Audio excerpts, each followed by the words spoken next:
Amigos, hay algo que quiero que pienses por un momento. ¿Sabías que miles de personas cada domingo se sientan en iglesias, escuchando sermones que les dicen que si no dan su diezmo, estarán malditos? ¿Es eso lo que Dios realmente quiere de nosotros? ¿Es esta la enseñanza de Cristo? Hoy quiero que abras tu corazón y te permitas examinar qué significa realmente dar, lo que Dios espera de ti y cómo debemos vivir nuestra fe con integridad, sin manipulaciones ni miedos. No se trata de dinero, se trata de algo mucho más grande. El origen del diezmo en la Biblia, desde tiempos inmemoriales, los hombres han buscado honrar a Dios con sus bienes. Han ofrecido sacrificios, han levantado altares y han separado lo mejor de su cosecha como señal de devoción. Pero hay un tema en particular que ha generado controversia a lo largo de la historia de la Iglesia: el diezmo. ¿Es un mandato divino o una tradición humana? Para responder esta pregunta tenemos que retroceder en el tiempo hasta los días de Abraham. Génesis 14, 18, 20 nos cuenta cómo Abraham, después de vencer a los reyes enemigos, se encontró con Melquisedec, el rey de Salem y sacerdote del Dios Altísimo. En ese encuentro, Abraham le dio el diezmo de todo. ¿Fue esto un mandato de Dios? No hay evidencia de que Dios le haya exigido ese diezmo. Abraham lo dio voluntariamente, como un acto de gratitud y reconocimiento. Más adelante, en la ley mosaica, el diezmo se convirtió en una ordenanza específica para el pueblo de Israel. Levítico 27, 30 lo deja claro. El diezmo de la tierra, así de la simiente de la tierra como del fruto de los árboles, es de Jehová. Pero aquí hay algo interesante. El diezmo no era dinero, sino productos del campo. Se daba para el mantenimiento de los levitas, quienes no tenían herencia en la tierra y dependían de las ofrendas del pueblo. Y aquí es donde muchos se equivocan. El diezmo en el Antiguo Testamento no era una contribución personal para los líderes religiosos, ni una promesa de multiplicación financiera.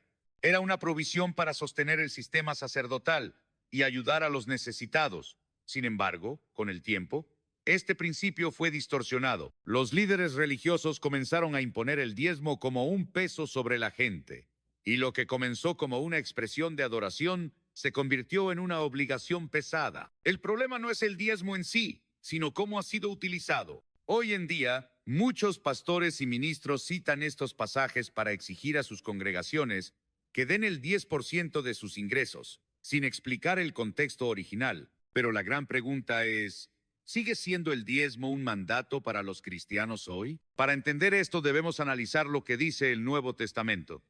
Porque si Cristo vino a cumplir la ley, ¿qué significa eso para el diezmo? ¿Estamos obligados a darlo o somos llamados a una nueva forma de mayordomía? Aquí es donde las palabras de Jesús y los apóstoles nos llevarán a una revelación sorprendente.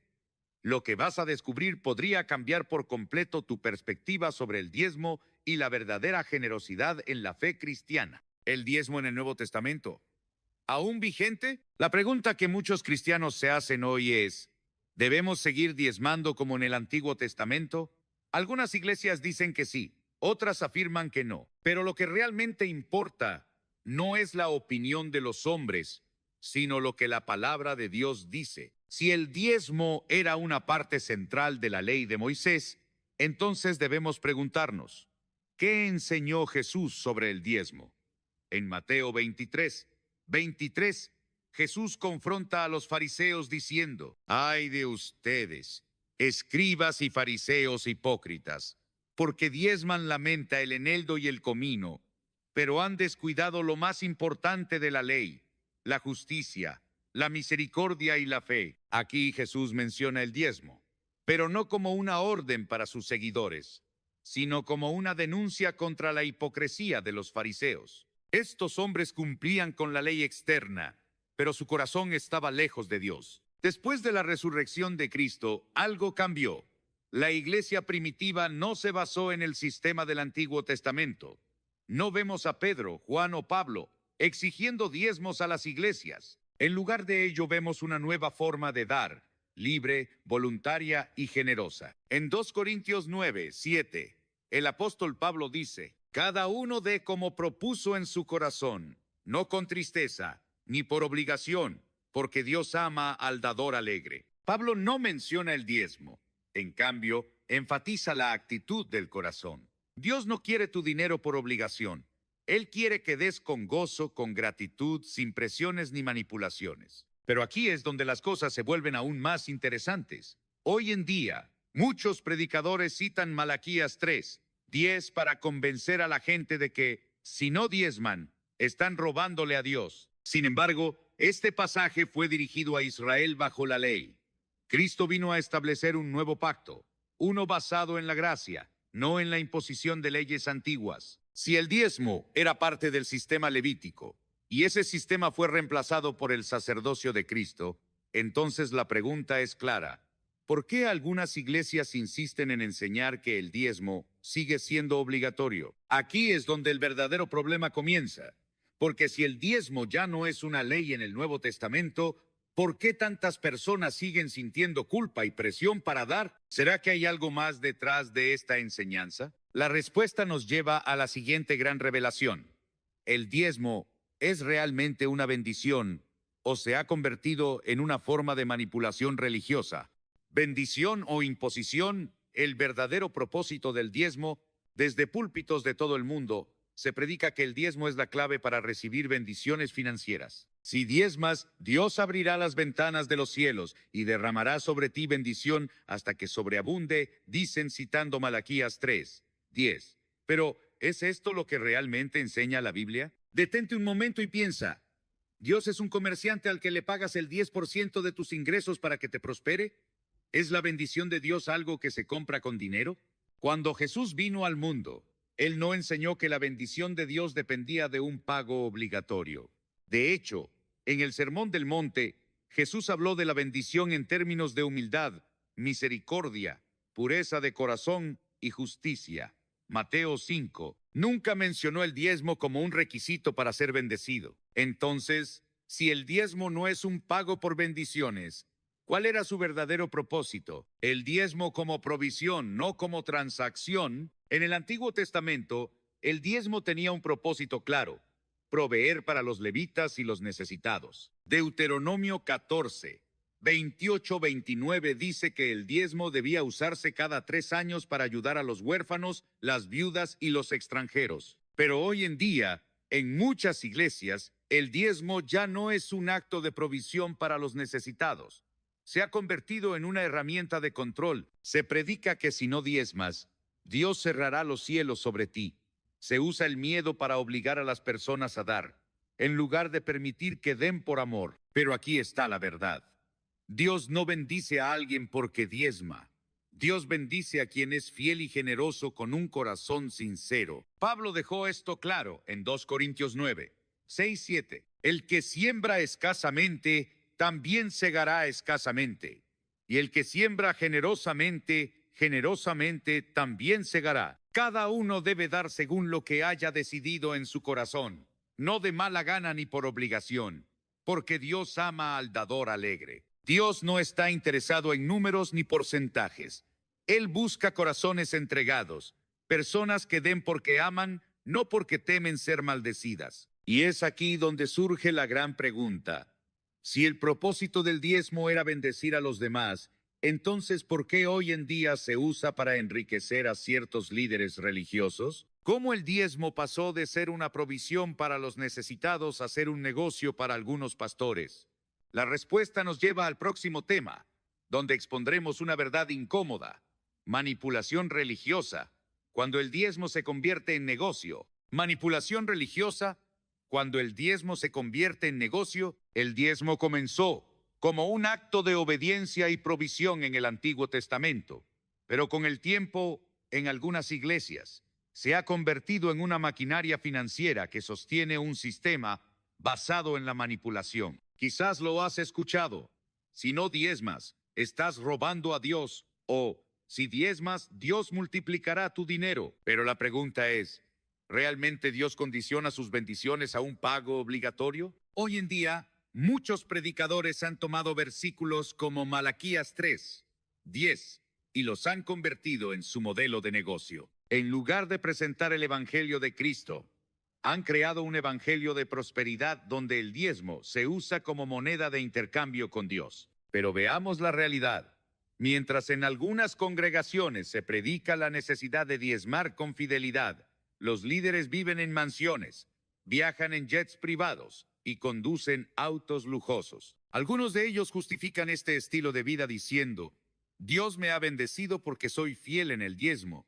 Pero la verdadera pregunta es: ¿esa bendición proviene de Dios o del dinero de las personas que han sido manipuladas para dar? Cuando el diezmo deja de ser una ofrenda y se convierte en una carga, Jesús advirtió sobre esto cuando confrontó a los líderes religiosos de su tiempo. En Lucas 20, 46, 47, él dijo: Guardaos de los escribas, que quieren andar con ropas largas y aman las salutaciones en las plazas, las primeras sillas en las sinagogas y los primeros asientos en las cenas, que devoran las casas de las viudas y por pretexto hacen largas oraciones. Estos recibirán mayor condenación. Jesús vio cómo los líderes religiosos explotaban a las personas. Él denunció a los que usaban la fe para enriquecerse, pero hoy en día la historia se repite. Se ha enseñado que si no diezmas, Dios no te prosperará. Y muchos creyentes viven con miedo de no cumplir con este requisito. No dan con alegría, sino con temor. Y esto es lo más peligroso. Cuando la generosidad es reemplazada por la manipulación, la verdadera adoración se pierde. Dios no quiere tu dinero, quiere tu corazón. Si una iglesia se enfoca más en cuánto das que en cómo vives tu fe, es momento de preguntarse si realmente está siguiendo el Evangelio de Cristo. Entonces, si el diezmo se ha convertido en un sistema de manipulación en muchas iglesias, ¿cómo debería ser la verdadera generosidad según la Biblia? Ofrenda, generosidad y mayordomía. El modelo bíblico. Si el diezmo en muchas iglesias se ha convertido en una carga en lugar de una bendición, entonces surge la gran pregunta: ¿cómo quiere Dios que demos realmente? La respuesta está en toda la Biblia.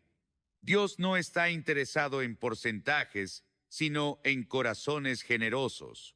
La generosidad no es una transacción, es un acto de amor. No se trata de pagarle a Dios para recibir bendición, sino de reflejar el corazón de Cristo en nuestras vidas. Cuando miramos el Nuevo Testamento, vemos que los primeros cristianos no vivían bajo la imposición del diezmo, sino bajo un principio mucho más poderoso: dar por amor, no por obligación. En Hechos 2, 44-45 leemos: Todos los que habían creído estaban juntos, y tenían en común todas las cosas, y vendían sus propiedades y sus bienes, y los repartían a todos según la necesidad de cada uno. Nadie les exigió dar. No había un sistema de cobro, ni listas de quienes habían diezmado o no. Ellos daban porque amaban a Dios y a su prójimo. El principio de la mayordomía bíblica. La Biblia nos enseña que todo lo que tenemos le pertenece a Dios. Salmo 24, 1 dice: Del Señor es la tierra y todo lo que hay en ella, el mundo y todos sus habitantes. Si todo es de Dios, entonces nuestro dinero no es realmente nuestro. Somos solo administradores de lo que Él nos da. Y como administradores, nuestra tarea no es simplemente dar un porcentaje fijo, sino usar todo lo que tenemos para su gloria.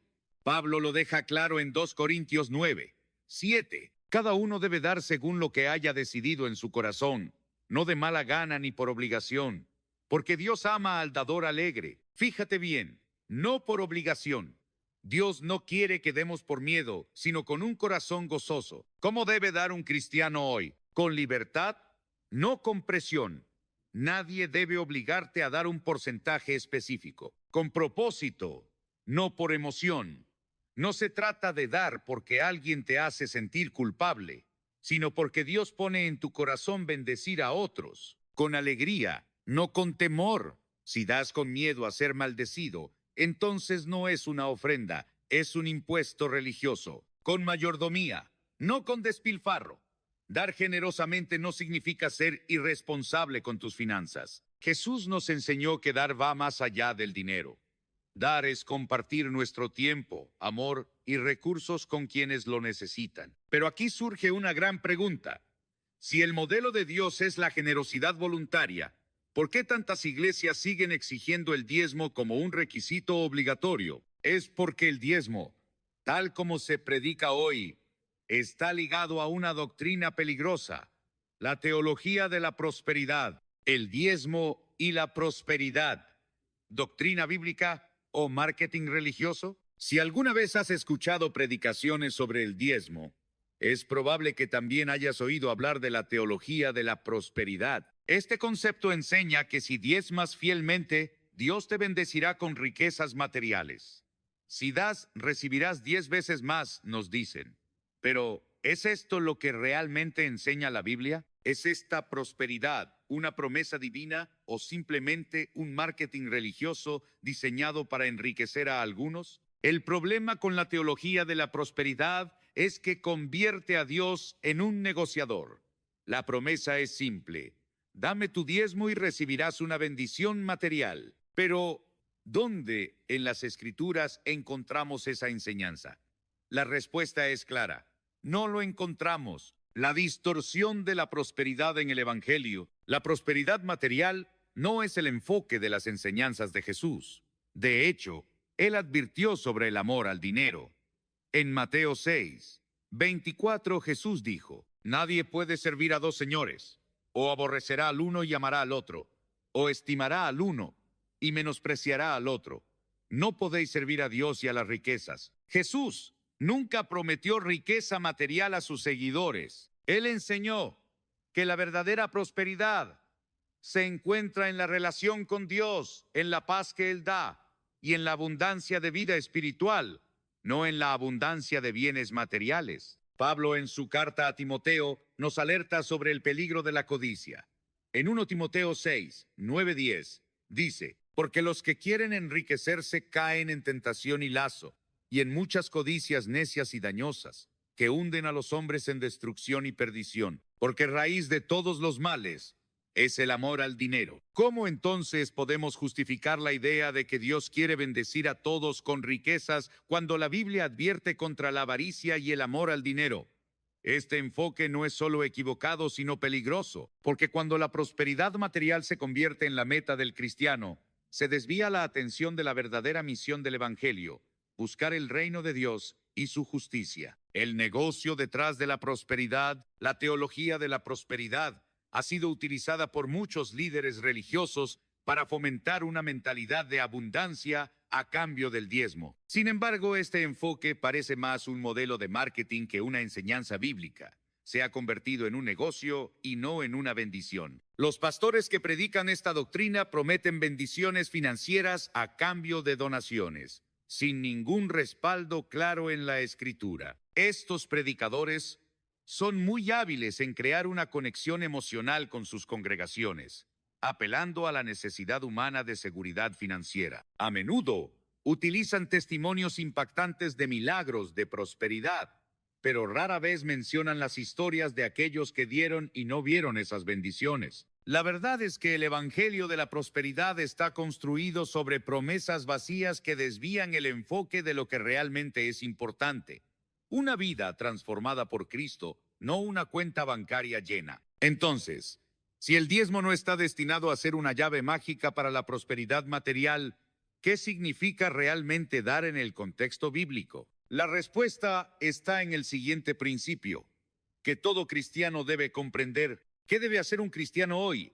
Reflexión final. Después de haber explorado las enseñanzas sobre el diezmo, la prosperidad y la verdadera generosidad, surge la pregunta final: ¿qué debe hacer un cristiano hoy? ¿Debemos seguir dando un porcentaje fijo de nuestros ingresos, como se predica en muchas iglesias, o debemos adoptar un enfoque diferente? La respuesta no está en una fórmula matemática ni en la imposición de reglas antiguas, sino en una decisión personal, basada en una relación sincera con Dios. El cristiano no debe sentirse presionado a dar, sino motivado por el amor de Dios y el deseo de ayudar a otros. El diezmo como una obligación no es el modelo que Cristo enseñó. En lugar de ver el dar como una transacción o un mandato legalista, debemos verlo como una expresión de gratitud, de mayordomía y de generosidad. Jesús nunca dijo que nuestros actos de generosidad deberían ser impuestos o forzados. En lugar de dar con miedo, o de ser manipulados por promesas vacías de prosperidad. Debemos dar con un corazón dispuesto, con gozo, y de acuerdo a lo que Dios ponga en nuestros corazones. El modelo bíblico para dar es claro: dar voluntariamente y con alegría. Si eres parte de una iglesia que aún enseña el diezmo como una obligación, no te sientas culpable si decides no seguir esa práctica. Lo más importante es tu actitud frente al dinero, la generosidad y el servicio a los demás. La verdadera prosperidad no es material, es espiritual. La bendición de Dios no está atada a cuánto das, sino a la sinceridad con la que vives tu fe. La Biblia nos enseña a ser mayordomos fieles de todo lo que Dios nos ha dado. Somos administradores de su gracia, de su provisión y de su amor. Y como administradores, nuestra responsabilidad es usar todo lo que tenemos para su gloria y para el bienestar de los demás, especialmente de aquellos que más lo necesitan. Así que, ¿cómo debes dar hoy? Hazlo con un corazón limpio, sincero y generoso. No lo hagas por obligación ni para obtener algo a cambio. Hazlo porque amas a Dios, porque entiendes que todo lo que tienes es un regalo de Él, y porque deseas ver su reino expandido aquí en la tierra. El verdadero propósito del dar no es enriquecerte, sino glorificar a Dios, edificar su iglesia y bendecir a aquellos que Él ama. Cuando damos de esta manera, nuestras vidas se transforman y descubrimos que al final la verdadera bendición no es material, sino espiritual. Amigos, hoy hemos hablado sobre el diezmo, sobre la prosperidad y sobre lo que realmente significa dar. Pero lo más importante que quiero que te lleves hoy es esto: no se trata de cuánto das, ni de qué porcentaje de tus ingresos pones en la ofrenda. Lo que importa es tu corazón. Lo que importa es si estás dispuesto a entregarte por completo a Dios, sin reservas. La verdadera bendición no viene de lo que puedes comprar con tu dinero, sino de lo que Dios ha hecho por ti en la cruz. Él te ofrece una vida abundante, no basada en riquezas materiales, sino en una relación con Él. Así que, ¿qué harás hoy? ¿Seguirás el camino del miedo, la obligación y la manipulación? ¿O darás un paso de fe, con un corazón sincero y generoso, sabiendo que Dios ve lo más profundo de tu ser? Hoy es el día para comenzar. Hoy es el día para transformar tu vida y ser un verdadero mayordomo de lo que Él te ha dado. No esperes más, amigo. Ven a Él con todo tu ser. La invitación está abierta y el amor de Dios te está esperando. ¿Qué sucederá con los cristianos después de abril de 2025? ¿Estás preparado para lo que viene? En Amos 3:7 se nos revela una verdad poderosa. Porque no hará nada Jehová el Señor sin que revele su secreto a sus siervos los profetas. Esta afirmación no es un simple consuelo, es una advertencia directa. Dios anuncia con anticipación los tiempos cruciales a través de sus profecías. Y abril de 2025 no es una excepción. En este video revelaremos las señales espirituales, advertencias y cumplimientos proféticos que, según la Biblia, marcarán un punto de quiebre en la vida de los creyentes. Te mostraremos cómo prepararte, qué actitudes adoptar y qué decisiones podrían determinar tu futuro espiritual. La Biblia habla y su mensaje es claro: algo grande se avecina. ¿Estás listo para entender lo que Dios tiene reservado para ti? Desde el principio de los tiempos, Dios ha marcado momentos específicos para intervenir en la historia humana. Fechas que, aunque para muchos parecen simples números en el calendario, para los que conocen las Escrituras son señales claras de un mover divino. Abril de 2025 no será la excepción. Este mes está cargado de un peso espiritual que muchos aún no perciben, pero que ya está comenzando a manifestarse. No es casualidad que estés viendo este mensaje. No es un video más en tu pantalla. Es un llamado, una advertencia, una puerta que se abre justo antes del momento clave. Porque hay tiempos donde el cielo y la tierra se alinean, donde el plan eterno de Dios comienza a desarrollarse con mayor intensidad. En Eclesiastés 3:1 se nos dice: todo tiene su tiempo, y todo lo que se quiere debajo del cielo tiene su hora. Esta verdad revela que no vivimos en el caos, sino dentro de un calendario divino, y abril podría ser una de esas horas señaladas por el cielo. A lo largo de la historia bíblica, Dios ha utilizado fechas para hablar, para juzgar, para liberar, para bendecir o advertir. La Pascua no fue establecida al azar. Fue instituida en el mes de Nisan como un recordatorio eterno del día en que Dios libertó a su pueblo de la esclavitud en Egipto. Esa misma fecha, siglos después, fue el marco perfecto para que Cristo fuera crucificado, cumpliendo la profecía del Cordero inmolado. ¿Qué nos dice esto? Que Dios trabaja con patrones, que sus actos no son aislados, sino parte de un plan meticuloso. Y si abril de 2025 es uno de esos momentos donde algo se activa en lo espiritual, y si ese mes está destinado a marcar un antes y un después en la vida de muchos creyentes, hay quienes sienten en su espíritu que algo se avecina, que los tiempos que estamos viviendo no son normales, que lo que sucede en el mundo no es simplemente el producto del azar, sino señales cada vez más evidentes de que estamos entrando en una nueva etapa profética. Jesús mismo dijo en Mateo 24:33, así también vosotros, cuando veáis todas estas cosas, conoced que está cerca, a las puertas. Esa expresión, a las puertas, no es metafórica. Indica inmediatez, urgencia, algo que está por suceder. Y cuando entendemos cómo Dios se mueve en las estaciones, en los tiempos, en las convocaciones sagradas, comenzamos a discernir que abril puede ser mucho más que un mes primaveral. Puede ser una advertencia, o una oportunidad, o ambas. El calendario hebreo, al que muchas veces la iglesia moderna no presta atención, está lleno de secretos. Abril de 2025 coincide con el mes bíblico de Nisan, el primer mes del calendario sagrado, el mes de la redención, el mes de los nuevos comienzos. En Éxodo 12:2, Dios le dijo a Moisés, este mes os será principio de los meses, para vosotros será este el primero en los meses del año. No fue una elección cultural, ni una sugerencia, fue una instrucción divina. Dios redefinió el tiempo para su pueblo en ese mes. Y esa redefinición vino acompañada de liberación, juicio y milagros. ¿Acaso no podría volver a hacerlo? Abril representa una frontera, una puerta. En la Biblia las puertas tienen un significado profundo. Representan acceso, decisión, cruce de etapas. Jesús se describió a sí mismo como la puerta. En Juan 10:9, yo soy la puerta, el que por mí entrare será salvo, y entrará y saldrá y hallará pastos. Pero no toda puerta es entrada a salvación. Algunas son puntos de juicio, de transición o de separación.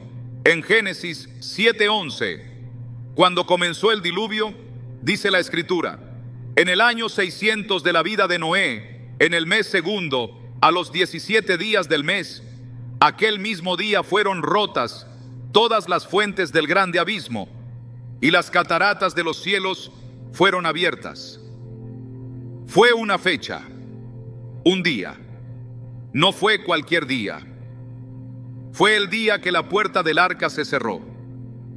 Y después de eso, ya no hubo vuelta atrás. ¿Podría abril de 2025 ser un momento donde se cierren o se abran puertas eternas? Muchos cristianos sienten que algo está cambiando, que estamos siendo llevados a una estación de decisiones cruciales, que después de abril, lo que no se haya consolidado en lo espiritual quedará expuesto. En Amós 8:11, Dios advierte, he aquí vienen días, dice Jehová el Señor, en los cuales enviaré hambre a la tierra, no hambre de pan, ni sed de agua, sino de oír la palabra de Jehová. Este tipo de hambre espiritual ocurre cuando el pueblo ha ignorado las advertencias por demasiado tiempo y llega a un punto donde ya no se oye, no porque Dios haya dejado de hablar, sino porque el corazón se ha endurecido. Por eso hay que prestar atención cuando se nos avisa de que un tiempo nuevo se acerca. Y abril podría ser esa ventana donde el cielo está aún abierto, pero que no lo estará por siempre. En la historia de Israel, cada vez que Dios marcaba una fecha importante, lo hacía para preparar a su pueblo. En Levítico 23, por ejemplo, se detallan las fiestas solemnes del Señor. No eran tradiciones humanas, eran citas divinas, encuentros específicos entre Dios y su pueblo. Y muchos de esos encuentros suceden precisamente en el mes de abril. La Pascua, la fiesta de los panes sin levadura, la fiesta de las primicias. Todas tienen un simbolismo profético relacionado con el sacrificio de Jesús, con la pureza espiritual, con el renacer de lo muerto. ¿No sería coherente que Dios volviera a hablar, actuar o señalar algo importante en una fecha que Él mismo estableció como santa? Hay una sincronía entre los eventos históricos, bíblicos y espirituales que no podemos ignorar. A lo largo de los siglos, movimientos de avivamiento, juicios divinos, caídas de imperios y surgimiento de líderes clave han estado ligados a fechas sagradas. Algunos estudiosos señalan que muchos acontecimientos que transformaron naciones ocurrieron en primavera, en tiempos de Pascua, en abril. No porque el mes en sí tenga poder, sino porque Dios elige momentos específicos para cumplir sus planes. Y cuando uno está atento a esos patrones, comienza a ver que el cielo deja huellas en la historia, que abril puede ser más que una estación, puede ser una señal. Tal vez has sentido un peso en tu espíritu últimamente, como una inquietud sagrada, como si algo se estuviera gestando en lo invisible. Eso no es casualidad, es el Espíritu Santo despertando a su pueblo para que no se duerma justo antes del cruce. Como las vírgenes prudentes de Mateo 25, es tiempo de tener aceite en la lámpara, porque el esposo vendrá y no todos estarán listos. El tiempo de la gracia continúa, pero no será indefinido. Y aunque no podemos poner fechas exactas a los actos finales, sí podemos discernir los tiempos. Jesús lo dijo en Mateo 16:3. Sabéis distinguir el aspecto del cielo, mas las señales de los tiempos no podéis. No podemos caer en esa ceguera espiritual. Es hora de levantar los ojos. Abril de 2025 podría no ser el fin de todo, pero sí el comienzo de algo determinante, un cambio de temporada, un rompimiento en lo espiritual, un llamado a posicionarse. La Biblia muestra que Dios siempre prepara a los suyos antes de una transición mayor. A Noé le dio instrucciones antes del diluvio. A José le reveló sueños antes de la hambruna. A Moisés le habló desde la zarza antes del éxodo. A Jesús lo preparó en el desierto antes del ministerio. ¿Qué está haciendo Dios contigo ahora? ¿Qué señales te está enviando antes de abril? No subestimes lo que Él ya ha comenzado a hacer. Quizá te has sentido inquieto, desorientado o incluso cargado emocionalmente en los últimos meses. No estás solo. Muchos hijos de Dios están sintiendo lo mismo. Es como si el Espíritu estuviera afinando los sentidos de su pueblo, removiendo lo superficial, sacando lo oculto a la luz. Hebreos 12:27 dice que Dios sacudirá una vez más no solo la tierra, sino también el cielo, para que queden las cosas inconmovibles. Y en cada sacudida hay un propósito. No es para destruir, sino para purificar, para separar lo falso de lo verdadero, para hacer nacer una iglesia más despierta, más comprometida, más llena del Espíritu. Y ese proceso podría intensificarse a partir de abril. Dios no está en silencio, está hablando, está marcando sus tiempos, está llamando a los suyos a prepararse. El problema es que muchos están tan distraídos por el ruido del mundo que no escuchan. Están tan ocupados con lo inmediato que han olvidado lo eterno. Y cuando eso ocurre, el peligro es que se pase la fecha y no se note que Dios vino. Como los fariseos, que tenían las escrituras, los profetas, las señales, y aún así no reconocieron al Mesías. No permitas que abril te sorprenda dormido espiritualmente. Este es un mes que podría marcar tu destino si estás atento a lo que Dios está haciendo. Porque todo en Dios tiene un propósito. Todo está escrito con intención. Cada detalle cuenta. No vivimos por coincidencia, sino por diseño. Y cuando entendemos esto, dejamos de vivir en automático y comenzamos a vivir con discernimiento. Nos volvemos más sensibles a su voz, más atentos a sus señales, más obedientes a su dirección. Abril de 2025 puede ser ese momento donde tu fe se activa, donde tus ojos se abren, donde tu caminar espiritual se alinea con lo que Dios ha planeado desde antes de la fundación del mundo. Y no importa si antes estuviste distraído, hoy puedes despertar, hoy puedes responder, hoy puedes decir: Señor, si estás hablando, aquí estoy para escucharte. Porque este no es un mensaje de temor, es un mensaje de preparación. No es una advertencia vacía, es una invitación de amor. Dios no es un juez impaciente esperando castigarte. Es un padre que anuncia con tiempo lo que viene para que sus hijos estén listos. En 1 Tesalonicenses 5:4 se nos dice: mas vosotros, hermanos, no estáis en tinieblas para que aquel día os sorprenda como ladrón. Esta promesa es para los que velan, para los que oran, para los que disciernen, para los que al escuchar que abril es una fecha marcada, no se burlan, sino que se humillan y buscan el rostro de Dios con todo su corazón.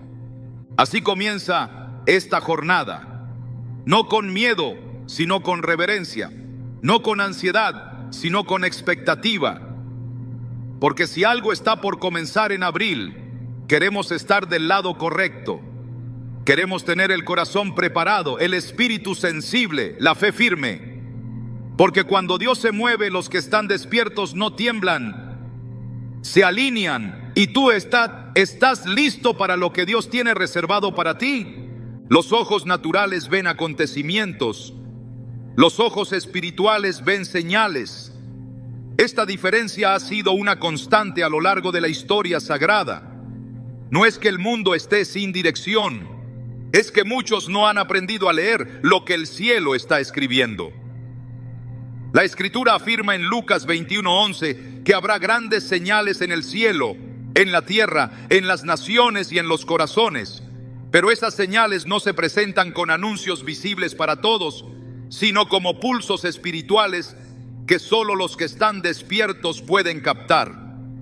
Abril se aproxima, pero las señales ya comenzaron. No vendrán de repente, ya están ocurriendo, silenciosas para algunos, estruendosas para quienes están atentos. Cuando Jesús reprendió a los fariseos por no discernir los tiempos, lo hizo porque ellos sabían leer el clima, pero no sabían leer la voz de Dios en los eventos. En Mateo 16:3 declaró: ¿sabéis distinguir el aspecto del